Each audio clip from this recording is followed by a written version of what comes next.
একজন স্বামী আর স্ত্রী দুইজন দম্পতির নতুন বিবাহ হওয়ার পর ওই দম্পতির গর্ভে একটা সন্তান আল্লাহ দান করেছেন। ওই দিন থেকে ওই দম্পতিরা সিদ্ধান্ত নিল, স্বামী আর স্ত্রী সিদ্ধান্ত নিল, আজ থেকে আমরা কখনো হারাম জিনিস খাবো না। বলে কেন স্বামী হারাম জিনিস খাবেন না? বলে যদি হারাম জিনিস খাই, এই যে আমার সন্তান, এই সন্তানটা পেটের মধ্যে আছে, আপনার আমার সন্তান হলে ওই বাচ্চাটাও হলে আমরা যেমন তারে পেটের মধ্যে নিয়ে হারাম খাইছি, বড় হইয়াও সে হারামের দিকে মুখ দিবে, হারামের দিকে পরিচালিত হবে। দুজন সিদ্ধান্ত নিল আজ থেকে হারাম খাবে না। হঠাৎ কয়েকদিন বাদে, কয়েক মাস পর ওই সন্তানটা দুনিয়ার জমিনে আসলো। সন্তান আস্তে আস্তে আল্লাহ রাব্বুল আলামিন বড় করলেন। ওই সন্তানটা বড় হওয়ার পর বাবার সাথে চলাফেরা করে। একদিন বাবা বাজারের মধ্যে নিয়ে যাইতেছেন, রাস্তার মাঝে একটা লোক বসে বসে বড়ই বিক্রি করতেছে।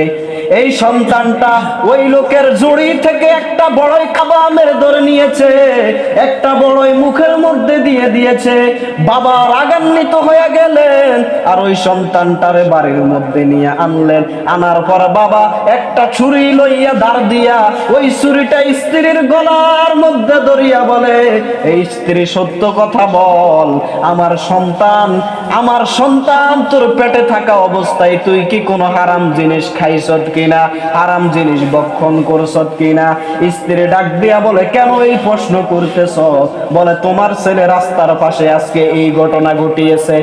স্ত্রী এবার ডাক দিয়া বলে, স্বামী আমার সন্তান যখন আমার পেটের মধ্যে ছিল, আমি একদিন বাড়ির আঙিনার মধ্যে চলাফেরা করতেছি, আমার প্রতিবেশীর পাশের বাড়ির গাছ, বড়ই গাছের ডাল আমার ছালের উপরে চলে আসছে।